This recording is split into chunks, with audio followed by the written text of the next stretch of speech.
এজন ইংৰাজী বিষয়া যি ভাৰতৰ ধন সম্পত্তি ইমানেই বেছি আত্মসাৎ কৰিলে অৱশেষত তেওঁ তাৰ মূল্য নিজৰ প্ৰাণেৰে দিবলগীয়া হ'ল। তেখেতে হৈছে বেংগলৰ প্ৰথমজন গভৰ্ণৰ ৰবাৰ্ট ক্লাইভ।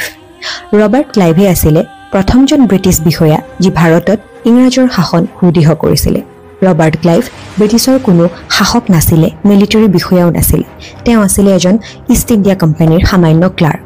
কিন্তু তেখেতৰ কৰ্মদক্ষতাৰ বাবে তেখেত পিছলৈ গভৰ্ণৰ পদত উন্নীত হয়। ভাৰতৰ ইতিহাসৰ উল্লেখযোগ্য ঘটনা পলাচী যুদ্ধৰ আঁৰৰ যিজন মাষ্টাৰ মাইণ্ড আছিলে তেখেতেই হৈছে ৰবাৰ্ট ক্লাইভ।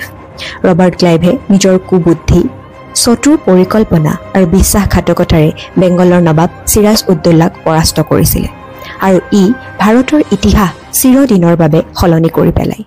ইয়াৰ পিছৰে পৰাই ব্ৰিটিছে ভাৰতীয় ৰজাৰ সিংহাসনৰ আঁৰত থাকি ভাৰতক শাসন কৰিবলৈ আৰম্ভ কৰে।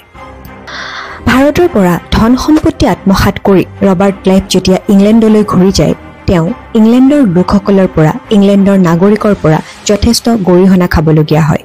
এজন কূটনীতিপৰায়ণ, এজন দুৰ্নীতিপৰায়ণ আৰু তাৰ লগতে স্বাৰ্থপৰ বিষয়া হিচাপে তেখেতক ইংলেণ্ডৰ লোকসকলে গৰিহণা দিবলৈ আৰম্ভ কৰে আৰু ৰবাৰ্ট ক্লাইভে তাৰ প্ৰত্যুত্তৰ দিব বিচাৰিছিল যদিও তেখেত তাত সফল নহয় আৰু অৱশেষত তেখেতে আত্মহত্যা কৰিবলগীয়া হয়।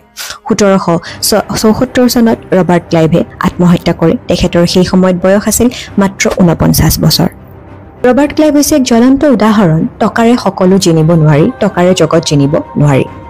ৰবাৰ্ট ক্লাইভৰ হাতত অজস্ৰ টকা আছিল। ভাৰতৰ পৰা তেওঁ কোটি কোটি টকা লুট কৰি লৈ গৈছিল, আত্মসাৎ কৰি লৈ গৈছিল। কিন্তু তথাপিও সেই টকাৰে তেওঁ জীৱনৰ শান্তি ঘূৰাই আনিব নোৱাৰিলে। যিজন ব্যক্তিয়ে ভাৰতত আহি ব্ৰিটিছ সাম্ৰাজ্যৰ ভেটি প্ৰতিষ্ঠা কৰি থৈ গ'ল, সেইজন ব্যক্তিয়ে নিজৰ মনটোকেই বশ কৰিব নোৱাৰিলে। অৱশেষত তেখেতে আত্মহত্যা কৰিলে।